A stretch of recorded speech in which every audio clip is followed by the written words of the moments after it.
Hello, welcome to शिक्षा युग। आशा करता हूं कि आप सब कुशल मंगल होंगे और अपने घर पर बैठकर आराम से पढ़ाई कर रहे होंगे। और वही नहीं कर रहे तो करो, क्योंकि एसएससी जीडी के लिए आपका ये एक आखिरी महीना बचा हुआ है। अगर अब भी नहीं पढ़ोगे ना तो बहुत देर हो जाएगी और इसका खामियाजा कहीं ना कहीं आपको आगे भुगतना पड़ेगा। राज सर ने आपको बताया था कि हम एसएससी जीडी के लिए क्लासेस स्टार्ट कर रहे हैं। आपकी ये जो सीरीज होगी ये बूस्ट अप सीरीज है। एक प्रकार से हमारा मेन फोकस है कि हम आपको जो एसएससी जीडी के जो प्रीवियस ईयर क्वेश्चन है, जो 2019 और जो 2021 के अंदर जीडी हुआ था, उसके क्वेश्चन हम आपको इस एक महीने के अंदर मेनली मैथ्स और जीएस के यहां करवाएं। इसका मेन रीजन पता है क्या है? एग्जाम आपने भी दिए हैं, एग्जाम मैंने भी दिए हैं, और मैंने ये ऑब्जर्व किया है कि एसएससी मैक्सिमम टू मैक्सिमम, ज्यादा नहीं कह रहे तो 70 से 80% जो है अपने क्वेश्चन रिपीट करती है। टीसीएस का तो बिल्कुल है।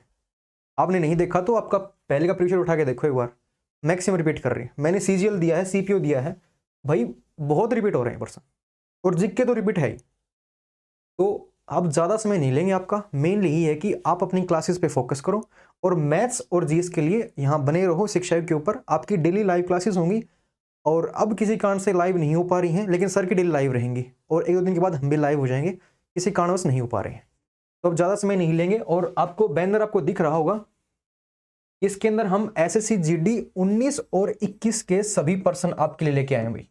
ठीक है, फ्री ऑफ कॉस्ट है ये सीरीज आपके लिए। और मेन है कि अगर आपको आगे आने वाले जो एग्जाम हमारे दिल्ली पुलिस और जो अभी वैकेंसी आई थी चंडीगढ़ पुलिस की, मेनली अभी सर ने बताया था कि सीआईएसएफ की भर्ती आई है हमारी, ट्रेड्समैन की, इन सभी के कोर्सेज अगर आपको कंप्लीट फाउंडेशन बैच चाहिए तो शिक्षा युग का जो ऑफिशियल ऐप है वो डाउनलोड करो, वहां आपको पूरा कोर्स मिलेगा और प्रैक्टिस हमारी यहाँ पे चल रही है। ठीक है, अब अपने क्वेश्चन की तरफ बढ़ते हैं। हमारा जो फर्स्ट क्वेश्चन है, ये सीरीज आप देख रहे होगी, यहां लिख भी रखा है ये पर्सन कब आया था। क्वेश्चन है, उस भूमि का वैज्ञानिक नाम क्या है जिस पर फसलें उगाई जाती हैं। ठीक, बच्चे को पता है इस क्वेश्चन का कि उस भूमि को हम क्या कहते हैं जिसके ऊपर हम फसलें उगाते हैं। ब्लैक लेना पड़ेगा। कृषि भूमि, जिस पर फसलें उगाते हैं उसको हम कृषि भूमि बोलते हैं। भारत के अंदर देखो, आंसर तो हमारा हो गया क्वेश्चन का, भाई आंसर आ गया, ए आंसर हो गया, बिल्कुल ठीक है। लेकिन जो एक्स्ट्रा इन्फॉर्मेशन है ना, वो जाना ज्यादा जरूरी है, क्योंकि एग्जामिनर कुछ नहीं पता भाई कहां से क्या पूछेगा। तो भारत, जो हमारा भारत देश है, इसके अंदर सबसे जो उपजाऊ मिट्टी है भाई साहब, वो मानेगी है जलोढ़ मृदा। ठीक है, जलोढ़ भी दो भागों में बटी हुई है, एक है हमारी खादर और एक है हमारी बांगर। भाई लिखावट मेरी थोड़ी ही खराब है। खादर नई वाली मिट्टी है और बांगर जो है ये ओल्ड है भाई। ठीक है, एक्स्ट्रा इन्फॉर्मेशन नोट कर लो, एग्जाम में पता नहीं कहां से क्या पूछेगा। ठीक है, नेक्स्ट क्वेश्चन जो हमारा है वो है, निम्न में से किस भारतीय राज्य को उसकी अनूठी स्थलाकृति के कारण लाल नदी और नीली पहाड़ियों की भूमि के नाम से जाना जाता है। ये ऐसा क्षेत्र है जो मतलब वहां पे, ये तो ये कह लो कि सीमा के ऊपर आता है या इन दोनों के बीच के अंदर आता है। ठीक है, तो हमारा जो आंसर है वो है ऑप्शन बी, असम। असम जो राज्य है, सॉरी, जो असम जो राज्य है, क्या हो गया, सॉरी, जो असम राज्य है वो उसकी ऐसी स्थलाकृति है जिसके कारण उसको लाल नदी और नीली पहाड़ियों की भूमि के नाम से जाना जाता है। ये तो हो गया इसका आंसर। लेकिन अगर इसके अलग से पॉइंट देखें असम के बारे में, तो मेनली हम कह सकते हैं कि जो असम है वहां पर एक मुख्य जो पार्क है, जो राष्ट्रीय उद्यान है, वो है मानस। ठीक है, यहाँ का जो डांस है वो है बिहू। ये यहाँ का राष्ट्रीय उद्यान है मुख्य, और ये यहाँ का नृत्य है। अगर हिमाचल प्रदेश की नृत्य की बात करेंगे तो ये हो जाएगा नाती हमारा। कर्नाटक का आपको सबको पता है यशगान, और केरल का है कथकली। डांस और भी हैं बहुत ज्यादा, लेकिन मेन जो एसएससी पूछती है वो यही है। ठीक है, अगला क्वेश्चन हमारा, किस भारतीय राज्य निम्न में से किस राज्य में भारत की सबसे बड़ी खारी आर्द्र भूमि सांबर झील स्थित है? ठीक है, प्रश्न में थोड़ा बड़ा कर दूं आपके लिए, अगर ना दिख रहा हो तो आपको, ये देखो, सबसे बड़ी खारी आर्द्र भूमि सांबर झील। भाई सांबर झील का तो बच्चे बच्चे को पता है, राजस्थान के अंदर। ठीक है, ऑप्शन सी राजस्थान। अगर और की बात करें, आपको पता होगा कि भारत की एकमात्र क्रेटर झील, ठीक है, वो है महाराष्ट्र। क्या है यहाँ पे? एकमात्र क्रेटर झील। ठीक है, क्रेटर झील भारत की एकमात्र क्रेटर है महाराष्ट्र के अंदर। ठीक है, बस इसको स्लाइड कर लें, एक बार साइड में आए, यहाँ पे ले आए। अगला क्वेश्चन है, निम्न में से कौन सी नदी घाघरा नदी की सहायक नदी है? बताओ भाई, घाघरा की सहायक नदी। अब घाघरा की सहायक नदी बताएंगे आप, इसका सही आंसर बताओ जल्दी से। घाघरा की सहायक नदी,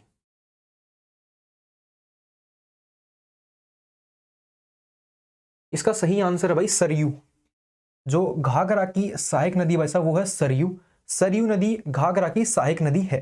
ठीक है, साथ में हम ये कह सकते हैं कि जो घाघरा नदी के बारे में अगर डिटेल देखेंगे हम पूरी, तो जो घाघरा नदी है वो हमारी, उसकी जो लंबाई है, वाइट का नहीं हो गया, ज्यादा बड़ी नहीं है हमारी, 180 किलोमीटर की लंबाई है घाघरा नदी की। ठीक है, ये एक्स्ट्रा पॉइंट जरूर नोट कर लो भाई, क्योंकि यहां से पता नहीं एग्जामिनर कहां से क्या पूछ ले। अगला क्वेश्चन है हमारा कि माउंट सिनी ओल्चू भारत के किस राज्य में स्थित है?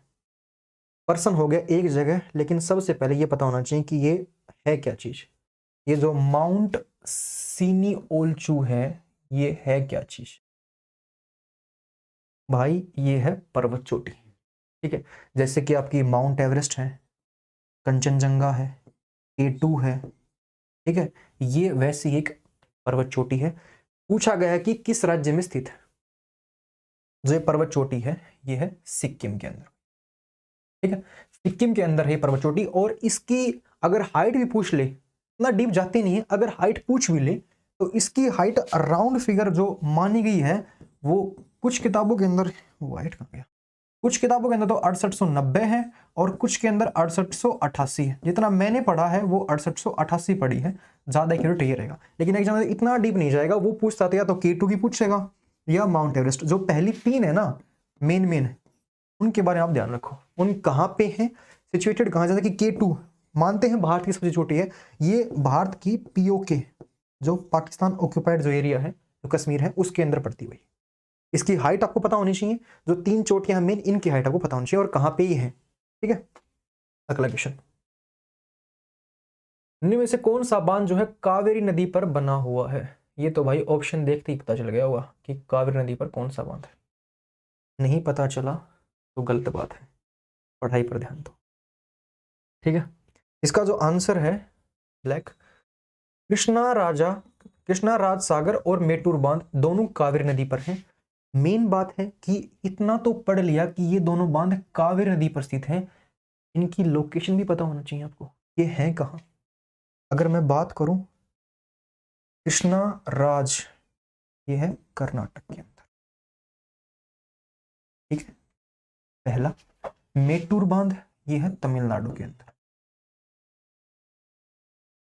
ठीक है, मी की हमारी मात्रा जो है वो गलत हो गई है, अगर आपको दिख रहा हो तो, मुझे दिख रहा है।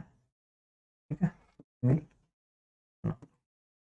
भी एक्स्ट्रा इंफॉर्मेशन नोट कर लेना, ये बहुत ज्यादा जरूरी है। ठीक है, ये बहुत ज्यादा जरूरी है भाई सामने। और हो गए दोनों कहाँ है, कॉन्स्टिट्यूटेड है, हमने देख लिया। हमारा अगला क्वेश्चन भाई, निम्नलिखित में से कौन सी गोदावरी नदी की सहायक नदी है? ये बताओ भाई। पहली बात तो ये कि यहां से 2-3 क्वेश्चन बन रहे हैं हमारे इस क्वेश्चन के अलावा। जैसे मैं पूछूं कि भारत की सबसे लंबी नदी कौन सी? वो सब, ये राइटिंग इतनी खराब है हमारी बोर्ड के ऊपर, इसकी कोई हद नहीं है। पता होगी कौन सी है भाई, सबको पता है, गंगा नदी सबसे लंबी है, गंगा नदी।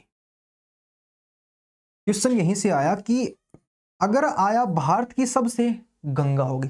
अगर मैं यहीं से चेंज कर दूं कि दक्षिण भारत की, अगर मैं पूछ लूं कि दक्षिण भारत की सबसे लंबी नदी, आंसर सीधा आपका जो इस क्वेश्चन का है गोदावरी। दक्षिण भारत की सबसे लंबी है गोदावरी। और दूसरा क्वेश्चन जो एसएससी का रिपीटेड है, दक्षिण भारत का सबसे ज्यादा जल भरण क्षेत्र वाली नदी वो भी गोदावरी है हमारी। ये दो क्वेश्चन आते हैं। अब इस क्वेश्चन पर बढ़ते हैं हम कि निम्नलिखित में से कौन सी गोदावरी नदी की सहायक नदी है भाई साहब। इसका सीधा आंसर है हमारी वेनगंगा। वेनगंगा जो है वो गोदावरी नदी की सहायक नदी है। अगला क्वेश्चन, निम्न में से किस भारतीय राज्य की सीमा नेपाल से नहीं लगती। पहली बात तो ये आपको ये पता होना चाहिए कि किस राज्य की सीमा नेपाल से लगती है, और लगती है तो कितने राज्यों की सीमा नेपाल से लगती है भाई बताओ। ऑप्शन में हिंट हिंट क्या मतलब बता दो आपको, कोई 5 राज्य ऐसे हैं जिनकी जो सीमा है वो लगती है नेपाल से। अब कौन से हैं वो बताओ आप। पता है या नहीं पता? नहीं पता तो पता लगाओ भाई, बहुत जरूरी है। बिहार, यूपी, पश्चिम बंगाल, सिक्किम और यूके। यूके लंदन वाला नहीं, उत्तराखंड वाला, इसकी सीमा लगती है भाई। तो इसने पूछा कि किस राज्य की सीमा नेपाल से नहीं लगती। ऑप्शन लिख दी मैंने सारे, यहां से उठा के देख लो कौन सा नहीं है भाई। असम नहीं है, असम की सीमा नहीं लगती भाई, इसकी सीमा नहीं लगती। आटा गलत मार दिया मैंने, असम की सीमा जो है नहीं लगती। ठीक है क्वेश्चन, ये एक्स्ट्रा जो इन्फॉर्मेशन है इन पर फोकस करो। हमारे सर भी यही कहते हैं कि एक्स्ट्रा ज्यादा पढ़ो, वहीं से क्वेश्चन आते हैं। निम्नलिखित में से किस शहर में भारत का पहला चंदन संग्रहालय स्थापित किया जा रहा है। पहली बात तो ये कि एक क्वेश्चन मुझे याद आ गया, एसएससी का बार बार पूछा गया सवाल, एमटीएस के अंदर मैंने देखा था और शायद जीडी के अंदर पिछली बार था वो, कि सलारगंज संग्रहालय कहाँ है। कौन सा भाई? सलारगंज संग्रहालय जो है, सलारगंज संग्रहालय। अगर मैं बता दूं, हिंट दूं आपको भाई, बिल्कुल वाइट है, सफेद सफेद बना हुआ है, वैसे चारों तरफ बिल्डिंग है, बीच में खाली जगह है। सलारगंज संग्रहालय हमारा है हैदराबाद तेलंगाना। हैदराबाद तेलंगाना भाई, यह है सलारगंज संग्रहालय। ये बहुत बार पूछा गया क्वेश्चन है। ठीक है, अगर बात करें इस क्वेश्चन की कि किस शहर में भारत का पहला चंदन संग्रहालय स्थापित किया जा रहा है भाई, वो है कर्नाटक के मैसूर के अंदर चंदन संग्रहालय स्थापित किया जा रहा है। इसका मेन रीजन ये है कि वहां के लोगों को चंदन की अहमियत के बारे में बताया जाए कि चंदन हमारे लिए कितना महत्वपूर्ण है और कितना ज्यादा किफायती है, और इसकी बाजार में कीमत क्या है। आपने पुष्पा तो देखी होगी, चंदन के ऊपर है पूरी। अगर आपने देखी तो आपको तो पता ही होगा कि चंदन की क्या वैल्यू है। ठीक है, अगला है कि निम्नलिखित में से कौन सी पहाड़ी या कौन सी पहाड़ियां मेघालय में स्थित नहीं है। इसका तो ट्रिक है ना भाई, गारो, जयंतिया, खासी, वासी भी कहते हैं इसको, और भाई साहब खासी भी कहते हैं। खासी आ जाएगी आपको, खासी भी कहते हैं इसको। गारो, जयंतिया, खासी तीनों मेघालय के अंदर हैं। जो नहीं है वो देख लो, ऑप्शन नंबर ए नहीं है शायद। डाफला कहाँ है भाई, ये भी पता होना चाहिए कि ये कहाँ स्थित है। मेनली ये दो सीमा मान लो कि असम और अरुणाचल प्रदेश, इनकी सीमाओं पर लगती है भाई शायद। एग्जैक्ट लोकेशन तो मेरे को नहीं पता, लेकिन हाँ इनकी सीमाओं पर लगती है। ठीक है, नेक्स्ट क्वेश्चन भाई, मैं हूं यहाँ नया नया, बोर्ड का मेरे को इतना पता नहीं है। महासागर का उथला हिस्सा जो 1 डिग्री या उससे भी कम का औसत ढाल दर्शाता है, क्या कहलाता है। इसको इंग्लिश में कहते हैं कॉन्टिनेंटल शेल्फ। ठीक है, बताओ। उसको कहते हैं महाद्वीपीय ताक। होता क्या है ये भी जान लो भाई। आप कभी ना कभी तो बीच के किनारे गए होंगे, गोवा बीच हमारा, चेन्नई बीच हमारा, गुजरात बीच हमारा। आपने देखा होगा जैसे कि ये मेन है समुद्र हमारा जिसके अंदर पानी भरा है, लेकिन इससे थोड़ी दूर यहाँ पर कम पानी का एरिया होता है, जहाँ अक्सर बच्चे नहाते हैं भाई। ठीक है, यहाँ नहाते हैं, बच्चे घूमते फिरते हैं, तो यहाँ मतलब डूब नहीं सारा पानी होता है, नीचे थोड़ा थोड़ा पानी होता है, तो इसको गाद बोलते हैं। वो एरिया कहलाता है कॉन्टिनेंटल शेल्फ या महाद्वीपीय ताक। सिंधु नदी संधि 1960 के अनुसार भारत सिंधु नदी प्रणाली को कितना पानी इस्तेमाल कर सकता है? सबको पता होगा भाई, 2 भागों में बांटा गया था, भारत और पाकिस्तान। पाक ही कह लो भाई, इतनी इज्जत नहीं देते। तो इसके अंदर डिवाइड किया था एरिया की भाई, सिंधु नदी का जल जो है ये 2 कितना कितना लेंगे, तो भारत को मिला था उस टाइम पे 20% और 80% मिला था पाकिस्तान को। करंट का क्वेश्चन ये है कि अभी फिलहाल में जो सिंधु नदी संधि के लिए जो मीटिंग हुई थी वो कहां हुई थी? वो हुई थी दिल्ली के अंदर, वहां पे वार्तालाप हुआ और अगली बार का डिसाइड किया गया था कि जो अगली बार की जो मीटिंग होगी, जो नेक्स्ट मीटिंग होगी सिंधु संधि पर, वो शायद लाहौर के अंदर डिसाइड किया है। लाहौर के अंदर वो मीटिंग होनी है, बस हमने लाहौर के अंदर वो मीटिंग होगी, ठीक है। तो नेक्स्ट क्वेश्चन है, वो है निम्नलिखित में से किस महासागर के मध्य में टॉरेंस जलडमरू स्थित है? टॉरेंस मतलब कि सर्दी में हो गई है टॉन्सन। याद करने का तरीका भी निकल आया कि बताओ टॉन्सन किसको हुई है। रुक जा भाई, रुक जा रुक जा, रुक। देखो भाई, याद करने का तरीका मैंने बता दिया कि सीधा याद रखो कि टॉरेंस से रखो टॉन्सन। किसके गले में होगी टॉन्सन भाई? प्रशांत भाई ने बहुत खाई आइसक्रीम और उसके गले में हो गई टॉन्सन। इसका आंसर है प्रशांत, ठीक है। लेकिन बात ये है कि एक क्वेश्चन यहां से ये भी निकल के आया कि यह किस किस के मध्य स्थित है। ये भी इंपॉर्टेंट क्वेश्चन है भाई, बहुत बार पूछता है, जैसे कि ये नहर सवेज नहर किसके मध्य स्थित है, वो लाल सागर भूमध्य कहाँ कहाँ स्थित है। तो यहां से हम जो टॉरेंस जलडमरू मध्य है वो किस किस के बीच है भाई, वो याद रखना आप, ऑस्ट्रेलिया प्लस न्यू गिनी के बीच स्थित है भाई, ठीक है, इंपॉर्टेंट है भाई ये। वो टाइम गया जब एसएससी डायरेक्ट क्वेश्चन पुट करती थी, अब क्वेश्चन घुमा फिरा के पूछती है।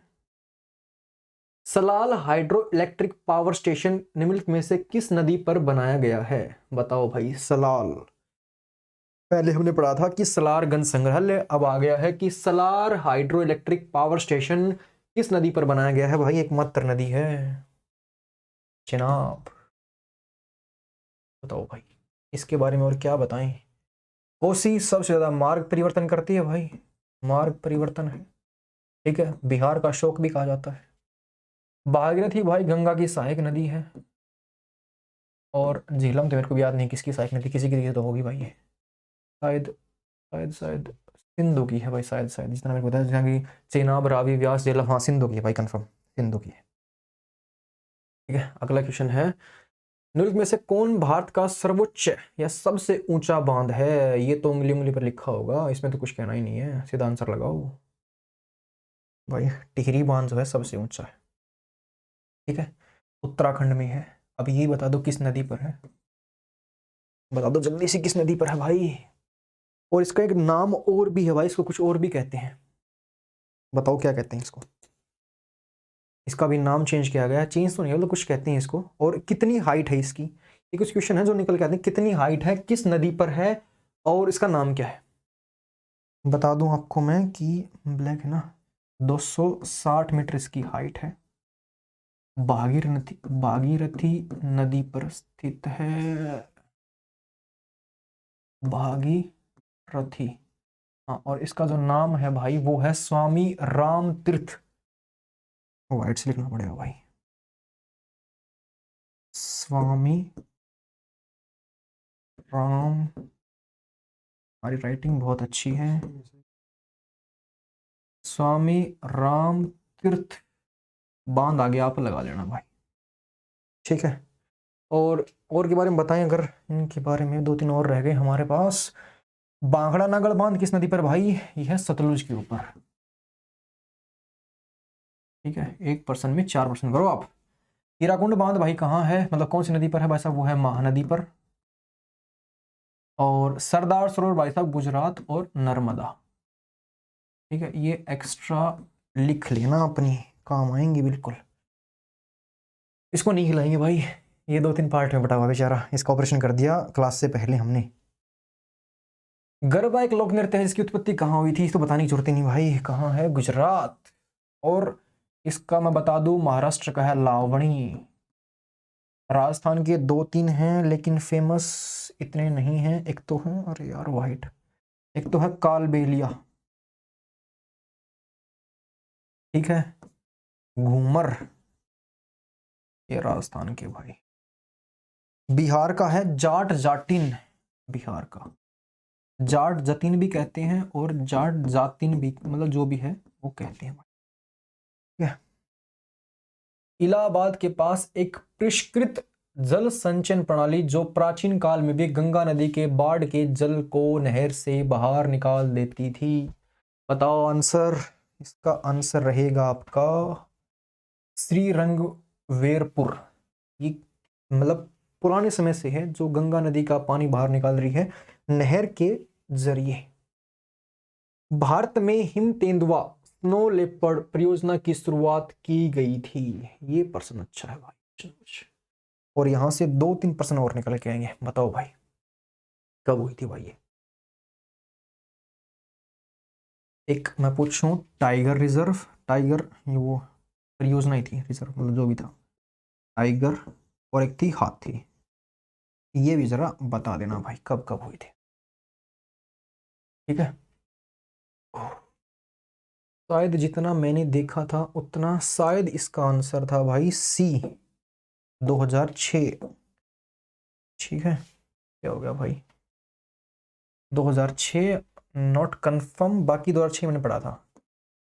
टाइगर जो हमारा हमने पढ़ा है भाई, टाइगर है हमारा 1973, हाथी है 1992। ये है मोस्ट रिपीटेड क्वेश्चन एसएससी के।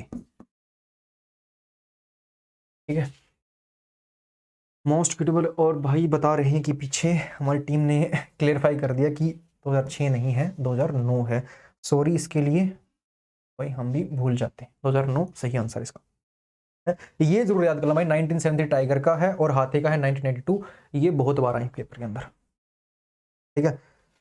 सरयू नदी किस नदी की सहायक नदी है? सरयू, यहां से तो कुछ कंट्रोवर्सी नाम पैदा हो रहे हैं भाई। बताओ सरयू किसकी है? सरयू है शारदा, शारदा नदी की भाई। ठीक है, सरयू नदी किस नदी की सहायक नदी है? शारदा की। और भागीरथी किसकी वजह? मैंने बताया था आपको पहले भी, गंगा नदी की सहायक नदी। ठीक है, अगला क्वेश्चन हमारा, भारत के पंजाब से निकलने वाली 5 नदियां पाकिस्तान में मिठनकोट में खालिस्तान नदी में मिल जाती हैं भाई। मस्त प्रश्न है। बताओ, चीज हमारे खत्म हो गए हैं। इतना है भाई, ये बताओ कहाँ किसमें मिलती हैं भाई? और ये 5 नदियां कौन सी भी जरा मेरे को बता देना कि 5 नदियां कौन सी हैं। ये 5 नदियां कौन सी हैं? और आपको हिंट दे दूं कि ये 5 नदियां सहायक नदी हैं। वो बता दिया तो आंसर ही पता चल जाएगा आपको। सिंधु की सहायक नदियां भाई ये। तो आंसर भी हमारा हो गया सिंधु। 5 नदियां बता दे, रावी, व्यास, झेलम, चेनाब और सतलुज। ये 5 नदियां हैं जो पूछ रखी हैं और आंसर है सिंधु। ठीक है, आज के लिए इतना ही भाई। हम छोटी सी क्लास कर रहे हैं स्टार्टिंग में। आपको पसंद आए तो कमेंट करना। और फुल कोर्स के लिए मैंने आपको बता दिया कि अगर आपको दिल्ली पुलिस एनसीसी के फुल कोर्स चाहिए तो चैनल के ऊपर जाएं, सॉरी ऐप डाउनलोड करें इसे प्ले स्टोर से। शिक्षायुग शिक्षायुग नाम से ये हमारा ऐप है। वहाँ पर आपको फुल कोर्स मिल जाएंगे जिसके अंदर आपकी दिल्ली पुलिस की और जो आगे एग्जाम्स की तैयारी की जाएगी। Thank you.